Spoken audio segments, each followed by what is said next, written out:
Hey everyone, Coach Tuckman here. In this video, we're going to be explaining our offensive zone forecheck, meaning when the puck goes into our opponent's zone, this will be the forechecking system we use to attack. Throughout your hockey career, you might learn many different forechecking systems. Some will be conservative, some will be really aggressive, some will change depending on who you're playing against or what the score might be. Our system is called Wolf, Raptor, Maverick. The names come from the different roles each play. It is meant to be aggressive, relentless, and opportunistic. We want to suffocate, not literally suffocate, but we want to suffocate our opponents in their zone. We don't want to give them a moment to breathe. Now, as you play hockey, you may hear other coaches talk about F1, F2, and F3. This simply signifies who is first in the zone and closest to the puck. F1 can be a winger, a center, or even occasionally, but less often, a defenseman. F1 is our wolf. F2 is the second player in the offensive zone.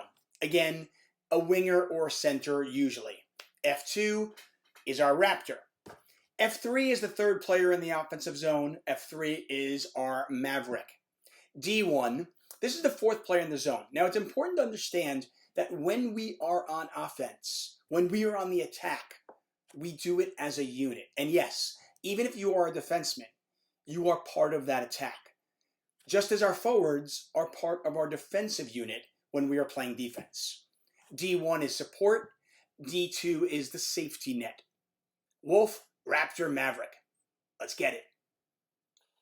Okay, Wolf, Raptor, Maverick, forecheck. Again, Wolf is F1. You'll hear me say that.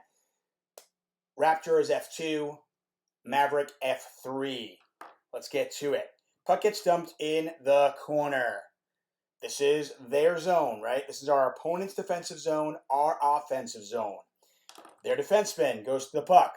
And their defenseman, just like our defenseman would try to do, is going to try to get the puck out of their zone as quickly as possible, whether it be by skating it out or passing it out. Obviously, our job is to stop them, keep the puck in the zone, and try to get a goal out of it. How do we do it? Well, we have our Wolf, or our F1. They are going to go get the puck. No questions asked. If you are the first person in the zone, if you are the F1 or the Wolf, you are going to go in the zone. You are going to say it. Wolf, I'm Wolf, I'm Wolf. You might say, I'm on puck, I'm on puck. You can even say F1. Any of those things work. I like Wolf. I like on puck. Either way. And you go get the puck. Now, a couple of questions I've got to ask you before we continue. How do you know if you're the Wolf or the F1? Ask yourself that. How do you know if you're the F1? How do you know if you're the Wolf? It's quite simple. We talk about how our brain gets information, right? Our brain can get information through our ears on the ice, which we will use here. That's why we scream, I'm Wolf, I'm Wolf, I'm on puck. We can feel our opponent on our backside, right? But the main way, the main vessel for our brain getting information is our eyes. So we've got to get our heads up. We've got to scan the ice. And we are going to be on you all year. Scan the ice, see the ice. The more you look and the more you scan, the more information your brain gets and the easier it is for you to make good decisions on the ice. So F1, the first player, knows that they are F1 or the Wolf because they look around and they don't see anybody else in front of them. And if they don't see anybody else in front of them and the puck is in their zone, we don't ask questions. We go 110% as hard as we possibly can to that puck. Boom. Now, I ask you, do you want to go directly at the puck 110%? Sort of, but not really. If we go directly at the puck, and you've seen this in angling drills, their defenseman suddenly has a lot of options. They can go this way. They can go this way. They can go up here and deke that way. They can go up here and deke that way. And when our opponents have that many options, it makes it really, really difficult for us to defend and attack. So we want to take away those options a little bit. And we can do that by doing something that we have called insiding out a player or angling a player, right? Again, the puck is there. Their defenseman has the puck. Our F1, our Wolf, they cross that blue line. They scream, I'm Wolf, I'm Wolf. And they are going to inside out this defenseman at 110%. Full speed. Wolf, go get puck. Their job, separate that defenseman from that puck. Either force them to pass it, force them to give it away, or angle them and make them just lose the puck. And we want to force them in the direction they want to go. We want them to go, right? So we force them toward the boards. You'll notice that I'm forcing them to stay on the strong side. If you're wondering what that means, I'll show you.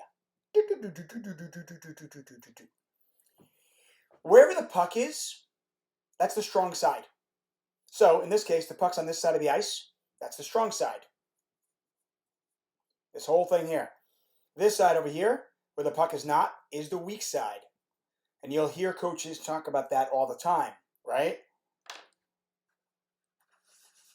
So we want to keep the puck on the strong side so we can focus all of our energy there, or at least most of our energy there, and try to steal the puck and then set up a player. So, again, our F1, our Wolf, goes over the blue line and goes in inside out some and is right there on that puck. So, the Wolf separates the defenseman from the puck. And you're probably thinking, well, who gets the puck then? Aha. That's where F2 comes in. F2, our Raptor, is reading the play, right? And they're going in at maybe 90%, 95%, because they've got to read the play. And if any of you have seen Jurassic Park, you know Raptors. Incredibly intelligent. They're good at working together. And they're ferocious and relentless. And that's what our Raptors are going to be. They're going to come in along the boards, read the play, and look to get that puck, okay? So they're going to go all the way in here. Hopefully the puck comes squirting free, and they can get it. Now, let's say their defenseman is pretty good and beats our Wolf. The good news is if their defenseman is good and beats the Wolf, we do have our F2, our Raptor, reading the play, coming in, and then they can do the angle. So now we have a double whammy, right? Our Wolf attacks. If that doesn't work, we've got the Raptor attacking, okay? Now, hopefully, what's going to happen a lot is our Wolf is going to be so good at their job, they're going to force the defenseman up the boards. Our Raptor is going to go get the puck, okay? So this is where we're going to be right now. Their D is there now. The puck is now squirted over there. Our F1, our Wolf, has inside outed to there. Our Raptor is coming over here. And the reason I want the Raptor to come along the boards is because we are forcing this defenseman to throw the puck up. And what are they going to do a lot? When they get panicked, they're going to throw the puck up the boards. And we want our Raptor there to get that puck. Okay? So we are now in position, right?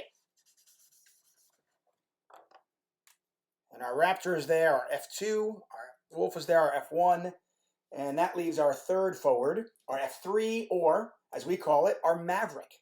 Now, Maverick's going to come in at about 70%. Now, they have to be ready. When I say you come in at 70%, that doesn't mean, oh, well, you're just skating around like a Sunday public session. You are ready to go 100%, but you're coming in and you're reading the play. So F3, or Maverick, is coming in, and they're going to stay on the strong side, and they're going to read the play. And they're going to end up somewhere around here. And we want them high for a couple of reasons. By being high, they serve a couple of purposes. Okay? Number one, we create a nice triangle. Boop, boop, boop. Triangles are awesome in the offensive zone. Okay? They are amazing. So we want to create triangles when we can. Okay? Our Raptor is there.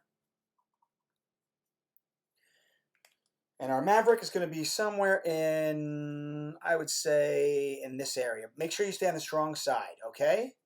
So that's our Maverick. Now, the nice thing also about the Maverick being high is the Raptor has somebody to pass to for a nice shot on net. Bam, right? Also, if somehow, and I know this won't happen very often, if somehow our Wolf and our Raptor don't get the job done and their defenseman goes around them or makes a really nice pass and gets by them, well, our Maverick is high to help that defenseman. If everybody is low, if all of our forwards are down here, if we have F1, F2, and F3 down here, and the puck squirts free, right, then they could have a 3-on-2 or a 4-on-2 or a 2-on-1, and we don't want to let that happen. So we always want to have somebody high, right? We always want to have that Maverick high in the offensive zone. And this little area here, okay, above the hash marks, that second hash mark, but kind of like there. I don't want my Maverick up here because I already have defenseman up here. In that little area there, it's a really good scoring area, and it's also a really good area to help out on defense. Okay? So we got our Maverick over there, and that's it. And that's our basic forecheck, everybody. Now, I'm going to add in our defenseman because I don't want our defenseman to just dilly-dally up the ice. Okay? Get in the game and help out. So now this is going to be a little bit more of reading and reacting, but generally speaking, I want my D1, my first defenseman, okay? It'll be my left defenseman, usually on this side, because they're lefty. I want them to be support, and they're going to come in hard right there, inside the blue line. Don't stay out here because the puck squirts free. I want to make sure it stays inside there. You're going to get it. You can either get a shot or you can dump it back in the corner, right? Or you can even use your other defenseman over here. Boop, boop, boop, boop, boop, right? All those are really nice plays. But we want support up there as immediately. So I want to see if you are a defenseman on your team or if you're playing defense in that team and the puck goes low, you should get up to that blue line as fast as possible. Stop right there. Okay, but if the puck squirts free in this area, that's yours. Go get it. We don't back up. We go forward. We are aggressive. Okay? Now, D2 is going to have to read the play. They are the safety valve. Okay? Now, I want them to come up and be part of the offense. But they also have to be the safety valve. So they're going to come up and they're going to go here. So they can be an outlet for either Raptor, Maverick to pass to, or D1 can pass. They can all pass to the D2 that's right there. And this is a nice shot. They get the shot, all these players can go in and get the rebound, right? Ooh, get the rebounds. All good stuff. Now, where you've got to be a little bit careful is if D1 does go in because the puck is there, then D2 has to be smart and has to be that safety valve. And they actually might hang out in this area right here, okay? Because if they all go past and the puck does squirt free, they get a breakaway. And we don't want to have that. We want to make sure that we have one player back, okay? The other advantage of having D2 up there, if D1 does go up and it goes around, and you might be asking this, Coach Tuckman, what happens if the puck goes on the other side of the ice? What happens if the puck goes on the weak side, right? Well, it's not ideal, but we've got a plan for it, okay? So let's say the puck does squirt free, right? Our D1 is up there, our Maverick's there, our Raptor's there, our Wolf is there. But unfortunately, the puck, this defenseman was really, really good and did a sharp turn and was able to pass the puck over there. Okay? So now the puck is over there. Cool, right? Puck is over there. And all of our players are on this side. That is not ideal, right? Well, we've got a game plan for it.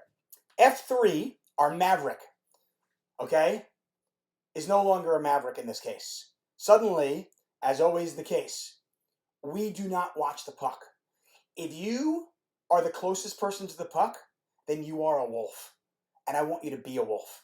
So suddenly Maverick becomes the wolf. And they can even say it.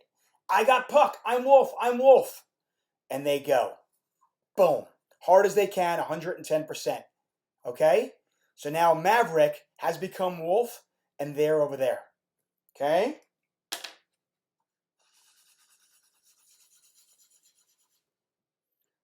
D2, our support, our safety, sorry. This is our safety. They're going to slam in over there. Try to keep the puck in now, right? D1 is going to very quickly head back to the safety area. So D1, our support, now becomes safety. Now they can from here, they can very quickly engage and be offensive. And I want them to be ready to do that. But first and foremost, they have to make sure, in the first place, they have to make sure that they're back because D2 is moving up. So D2 goes up there, D1 goes back there. Okay? And then these two players, Wolf and Raptor, you might think they're out of the play. If the puck goes on the other side of the ice, or you ever have to back check, what you always want to do is come back through the middle. Right? That's the middle lane. We've got 3 lanes in hockey, right? That's the middle lane. We want to try to come through the middle lane if possible. Okay? So again, our D2 has gone there. Our D1 is going there. Right? They're the safety now. D2 goes there. Our Maverick has become the Wolf. They're over there. And these Raptor and the Wolf are going to come right through the middle. Okay? Wolf comes through the middle and becomes Raptor. And Raptor goes there, right through the middle. Actually, it's probably a bad angle. Coach made a mistake. Probably go a little higher. Make sure you can actually help out there. And go like that. So you come out a little bit, and then you come back in. And then our Raptor has become the Maverick back there. And you'll notice again, I've got my Raptor there. I've got my Maverick there, and I've got my Wolf down there. And once again, what shape do I have for all of you? Yes, that's a triangle, okay? And that is the basics to the Wolf, Raptor, Maverick ForeCheck. A couple of examples of ForeChecks that are used at the NHL level that are similar to the Wolf, Raptor, Maverick ForeCheck that we are actually teaching you. But again, as I mentioned, in your hockey career, depending on how long you play, you may learn a dozen or more forechecking systems. Many of them are going to be very similar, but they might have slight changes. But these are certainly close enough to ours that you can kind of see what I'm talking about, hopefully. So the New York Islanders are a prolific forechecking team. They dump the puck down low, and they go get it, right? So right away, we're going to have our Wolf. His job, to separate the person from the puck. There's the puck. There's a Raptor right there. And there's our Maverick. Now, the big difference between the at the NHL level and our forecheck is you'll notice that at the Islanders, third player is actually quite low. They're trying to prevent this D-to-D pass. We're not as worried about it at our level. So we want the third player, our Maverick, we want them more in this area right around here. Okay? But still, we've got a Raptor, we've got a Wolf. And then quickly, the Wolf separates the puck from the defenseman. The Raptor comes in and pounces on it and gets the puck. And then finds a player wide open in the front of the net. And the whole point of the forecheck, it's a battle for possession of the puck. The puck's in their zone. We want to get the puck. We want to create a play. And we want to turn it into a scoring play. And hopefully a shot on net. And you can see this. The Wolf separates the puck. Raptor goes and gets it. Throws the puck in front of the net for a very quick goal. Puck is in the back of the net. Now, the next one is going to be the LA Kings versus the Blackhawks. Once again, the Blackhawks dump the puck in the zone. First player in the zone, separate the puck from the man. Adrian Kempe went and got the puck and very quickly was separated from it.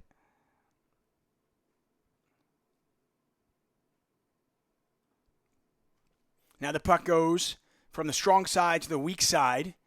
Now you'll see in the Blackhawks system here, they have 3 players low for a second. Kind of see it a moment ago. Right there, you see all 3 forwards down low. I don't love that. So we're going to make sure that our third forward, our F3, our Maverick's a little higher. But you see, they very quickly rectify it. They very quickly fix it. And right here, take a peek at what they have. They've got a Wolf down there. They've got a Raptor right there. And they've got a Maverick. 1, 2, 3, a nice little triangle. One of the reasons I wanted to show you this one was because when the puck goes from the strong side to the weak side, watch what everybody does. The puck is going to squirt free in a second. And when it does, and the puck goes from the strong side, where the puck is at, to the weak side, notice how the Raptor goes through. Here's the Maverick, actually. The Maverick immediately becomes Wolf. Raptor becomes Maverick. And the Wolf becomes Raptor. And everybody fills a new role. DeBrincat steals the puck, finds somebody in the high slot, bam, back of the net. It's just a couple of examples of forechecking at the NHL level. The key really, the first player in the zone, that F1, you can call it F1, you can call it dog, we call it wolf. They have to go 110%. And their job always, separate your opponent from the puck. And then let the Raptor get the puck.